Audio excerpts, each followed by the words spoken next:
გამარჯობა.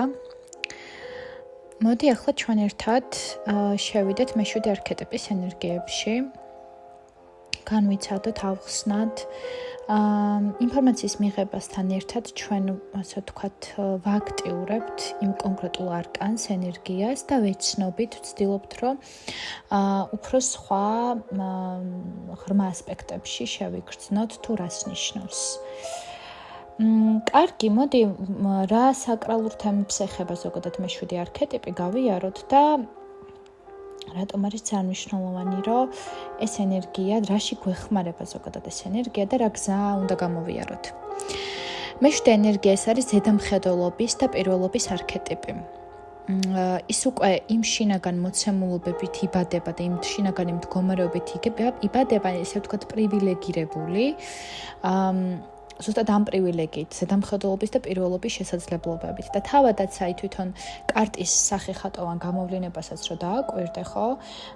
თავად ილუსტრაციაც, რაიდერის ილუსტრაციას რო საუბრობთ, ის ასე ვთქვათ, მიგვანიშნებს ზუსტად იმაზე, რომ იმ მამაკაცი უკვე სტატუსური ხატია, გვირგვინით გარკვეული შემკული, ასე ვთქვათ, და არის მოძრაობაში.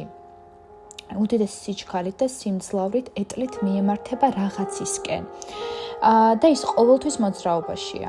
მისი შინაგანი მოთხოვნილება ზუსტად ეს არის, რომ მისი ენერგია სწრაფი და დინამიურია ზოგადად და მას ჭირდება მიმართულება, მას ჭირდება კონკრეტული მიზანი, ცხოვრების შინაგანი მიზნები, ყოველდღიური, თითოეული დღე და თითოეული მომენტი, ხო, შეხსენება ძალიან ეხმარება ხოლმე ამ არქეტიპს, იმაში შევახსენოთ ჩემ თავს, რისთვის ვაკეთებ ამ ყველაფერს, რა არის ის კონკრეტული მიმართულება, რისკენაც მივყავარ ამ კონკრეტულ ნაბიჯს.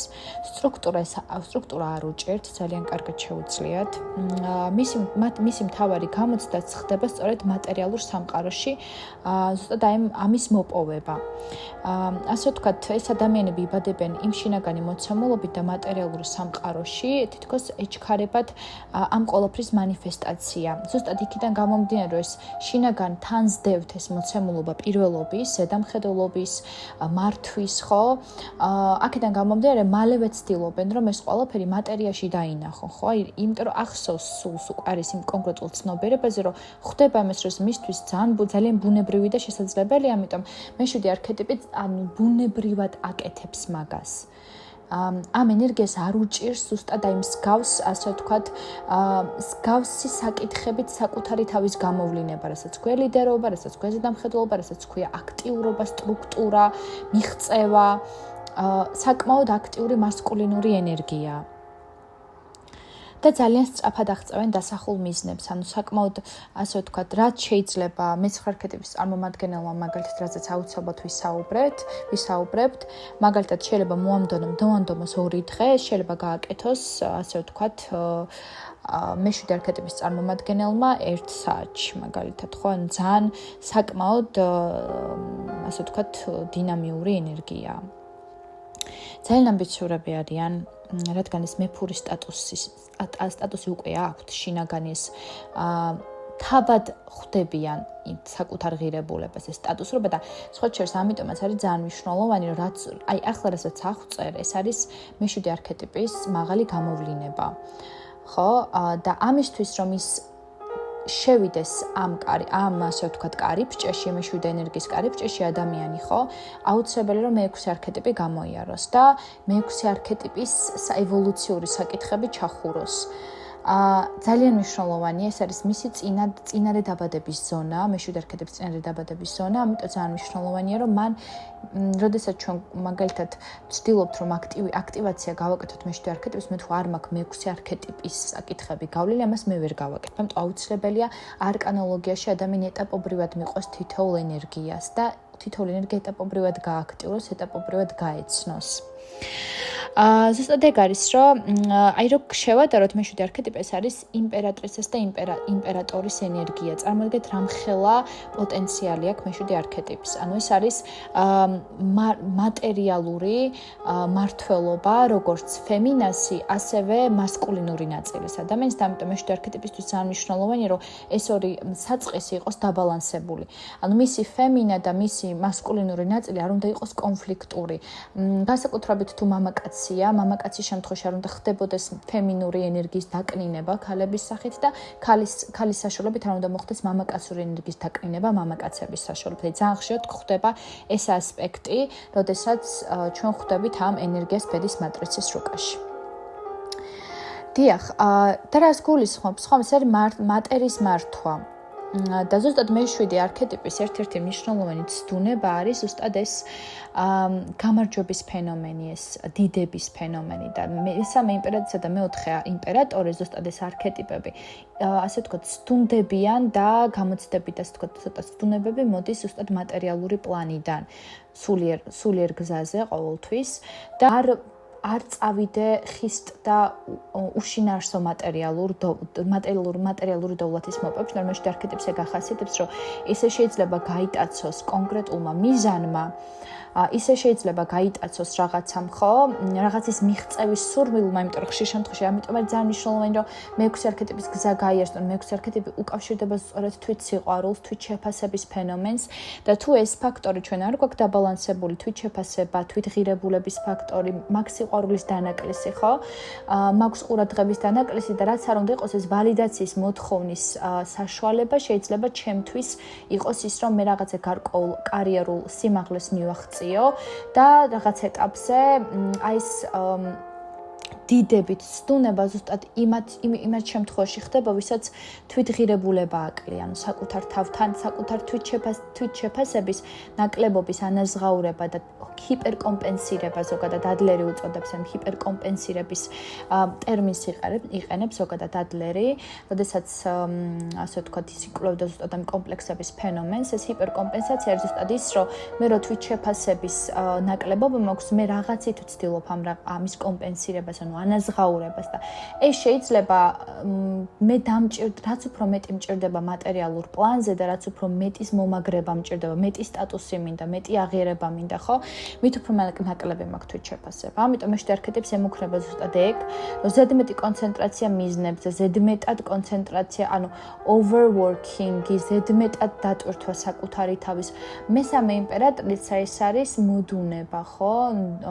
ასე ვთქვათ, flow მდგომარეობაში ყოფნა.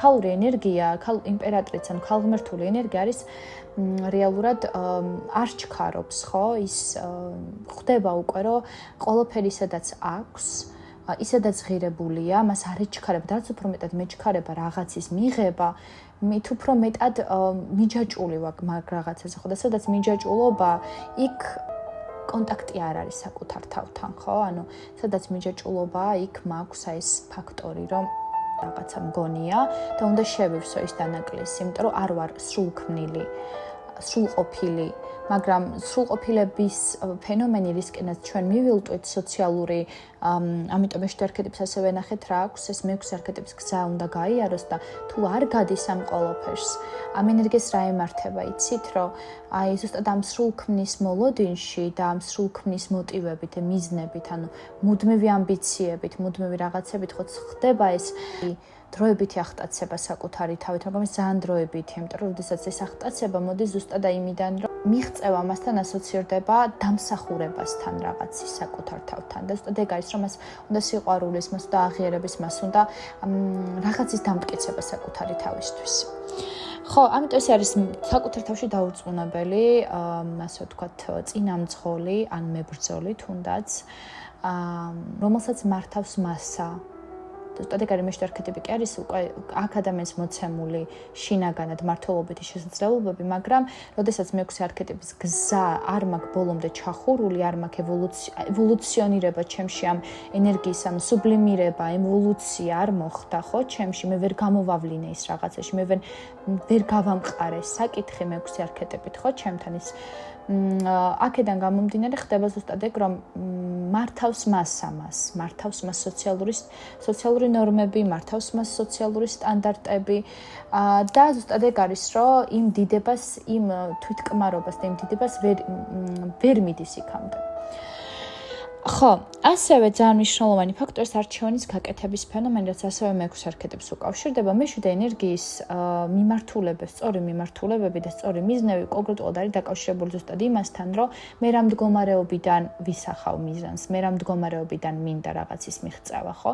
და ეს მდგომარეობა დგინდება ზუსტად მეექვსე არქეტიპის ასე ვთქვათ, კიბეზე რა, მოკლედ ესე რომ ვთქვათ, განვითარების ეტაპზე, რომ უკვე ხვდები იმას, რომ მე ვინ ვარ, რომ რეალურად, როცა მე ვყარდები ჩემ თავთან იმას დაკავშირებით, რომ მე როგორიც არ უნდა ვიყო, მე მიყვარს ჩემი თავი, ხო? ერთადერთი რაც მე მჭირდება, ეს არის საკუთარი თავის ვალიდაცია და სხვა არავისი.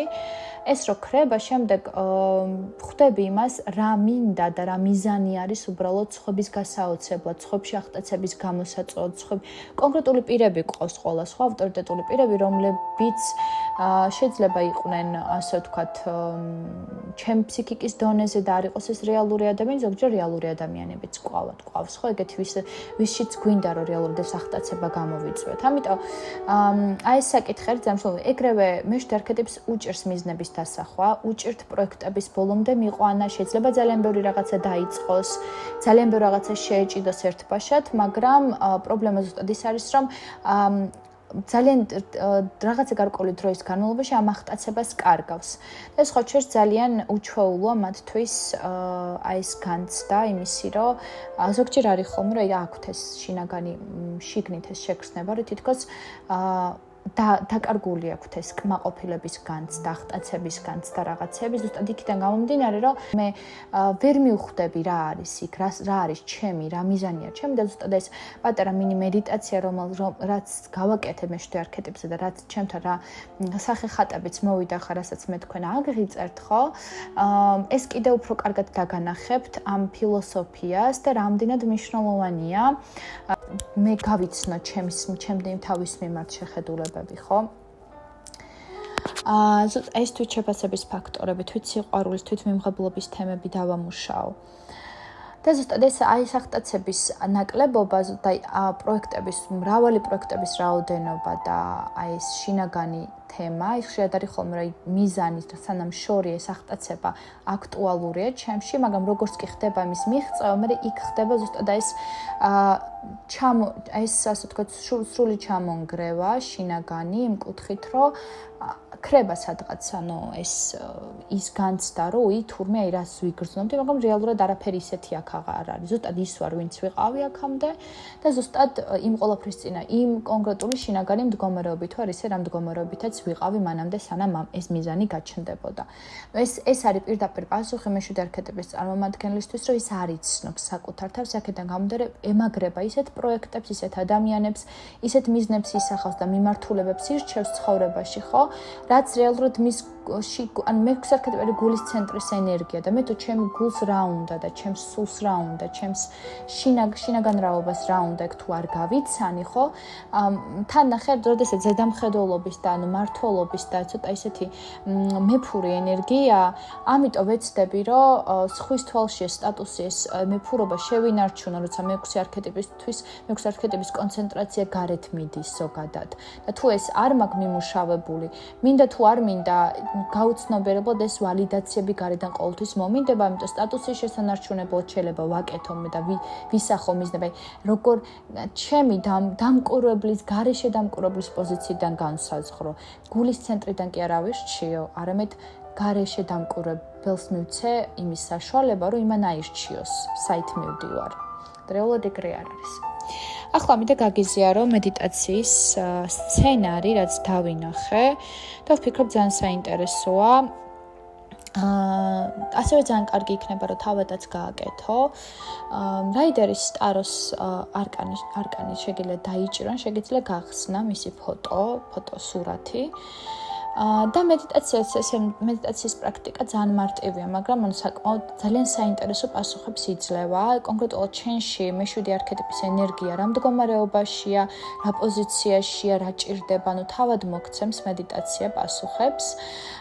და მინდა რომ წარმოედგინო, თვალები დახუჭო.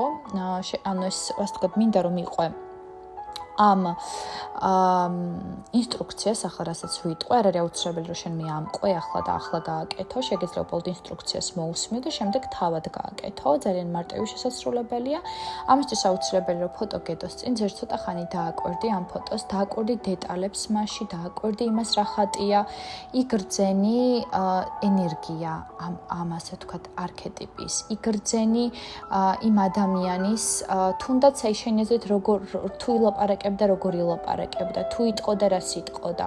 ანუ ესეთი კითხვები დაუსვი შენ თავს, ხო, როგორი ხმის ტემბრი ექნებოდა, როგორი მოძრაობები ექნებოდა, როგორ მართავდა იმ მეტალს მაგალითად, ხო? და რა ის გარემო, სადაც ის იმყოფება, როგორი ამინდია იქ. რა ხდება, ცხელა, ცივა, ხო, ეს ყველაფერი წარმოიდგინე, ეს ყველაფერი, ასე ვთქვათ, შეათანხმე შენ თავთან, როგორ გგონია. და დახუჭა შემდეგ თვალები, თვალების დახუჭვისთანავე ჩვენ მატერიალურ სამყარო თითქოს ქრება, თვალების დახუჭვისთანავე ჩვენ ეგრევე გადანაცვლებას ვაკეთებთ სრულ არაფერში. მინდა რომ დაივიწყო, რომ აქამდე რაღაცას ხედავდი, მინდა რომ დააკვირდი ამ არაფერს, ამ განცდას, რომ არაფერი არ არის, რომ ეს არაფერი შენ ხარ, რომ არც არის აუცილებელი რომ ამ სივრცეში რამე იყოს. თითქოს აი ამ არაფერში, ამ არარაში ხარ და ეს არარა შენ ხარ. მიიხედა მარჯვნივ, თითქოს მარცხნივ, ზევით, ქვევით, ყველგან ეს არის, ყველგან არაფერია. ყველგან არ არაა. არსად არ ხარ, არავინ არ ხარ, დროის და სივრცის გარეთ ხარ. იგრძენი ეს, რასაც მე ვლაპარაკო. და ზუსტად ეს არის ახლა წარმოიდგინე, რომ ეს კარტი ჩნდება ამ არარაში. და თითქოს როგორც დიდი, ასე ვთქვათ, წარმოიდგინე დიდი პორტალივით ეს კარტი და მინდა რომ ამ კარტში შეხვიდე. მინდა რომ ახლა თითქოს წარმოიდგინე ეს კარტი ოქროსფერის სინათლებით ანათებს პარალელურად, აი გაგინათა თითქოს გზა მისკენ და წაყევი გზას წადი მისკენ და მინდა რომ ფეხი შედგა იმ სივრცეში, სადაც გეპატიჟება ეს ჩვენი მეშვიდე არქეტიპი. როგორც კი შენ შეხვალ სივრცეში, დააკვირდი, სად აღმოჩნდები, დააკვირდი მოძებნე მამაკაცი ეტლით, თუ ეგრევე ჩანს, კი ბატონო, დააკვირდი, თუ არა დამოძებნე მამაკაცი ეტლით.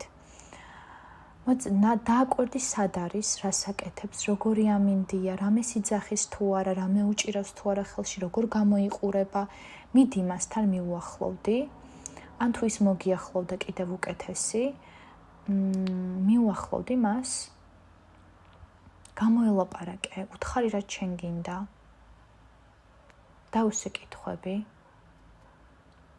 დააკვირდი, რას გიპასუხებს, რას გეტყვის, მიყევი პროცესს, მოიხედე, დააკვირდი რა ხდება, რას ხედავ, სად ხარ.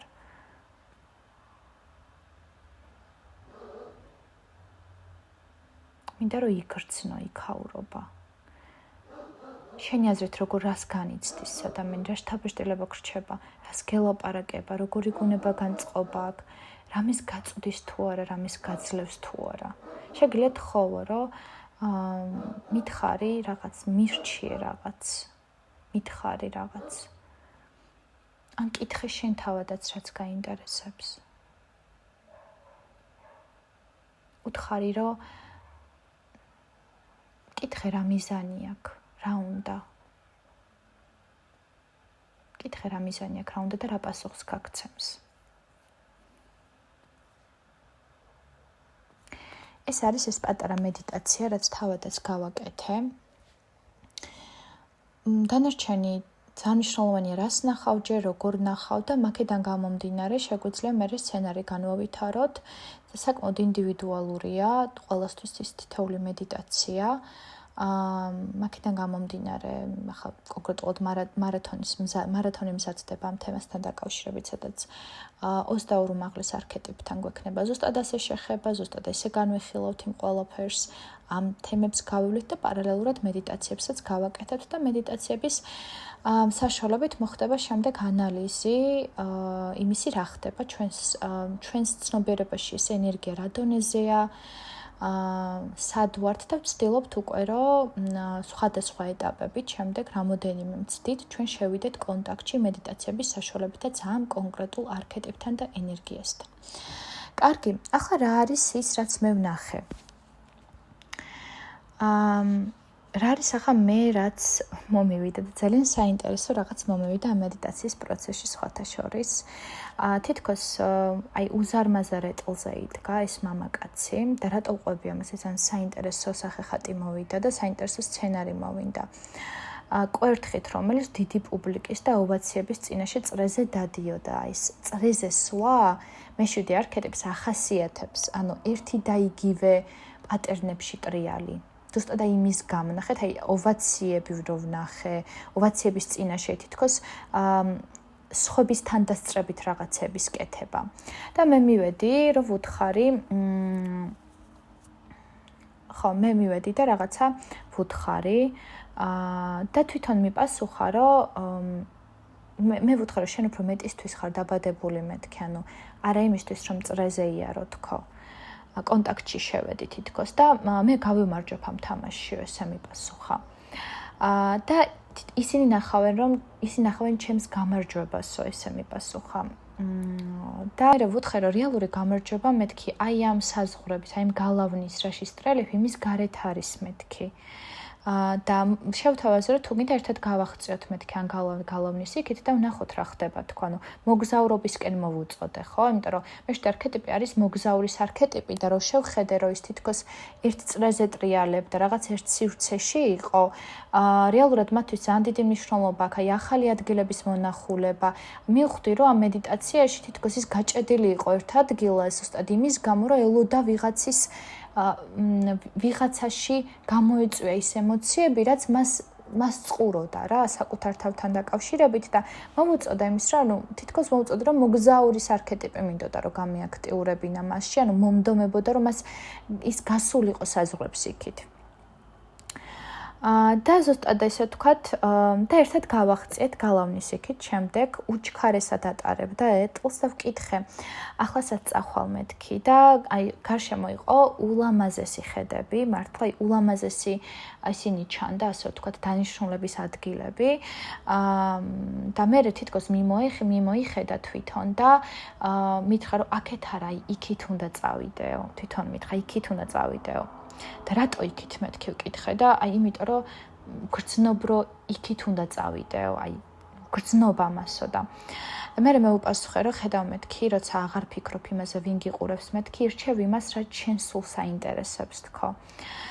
და აი ძალიან საოცარი მომენტი იყო, თითქოს მე თვითონვე ჩემში ამ ენერგიას დავეხმარე, რომ მიმართულება აერჩია ის, რაც მის ინტერესების ქვეშ იყო. თითქოს აი გავააქტ ეს არის პატარა ინიციაცია, სადაც უეცრად სპონტანურად ამოვყავი თავი და ზუსტად დავინახე ის, რა მდგომარეობაშიც იყო ჩემი მეშვიდე არქეტიპი.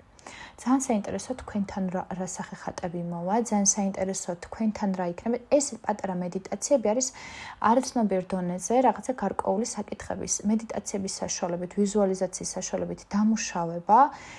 ამას ვამუშავებთ ჩვენ შიგნით და ეს პირდაპირ მანიფესტირდება შემდეგ მატერიალურ სამყაროში, პატარა შესწორებებით. აი თითქოს დავძარი ეს ენერგია და ეს ენერგია შემდეგ ძრავს ზუსტად იმ პროცესებსაც სამყაროში. კარგი, ეს იყო მოკლედ სურისი თქმაც მინდოდა. ასე ვთქვათ, მეშვიდე არქეტიპის 24 წუთიანი კი გამოვიდა, ასე ვთქვათ, ჩანაწერი.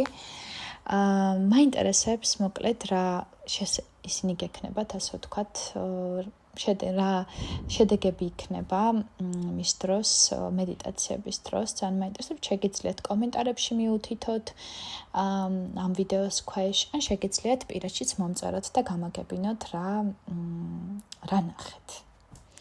აბა წარმატებები, შემდეგი ვიდეო იქნება მერვე არქეტიპზე და გავიცნობით მერვე ენერგიას. აბა დროებით.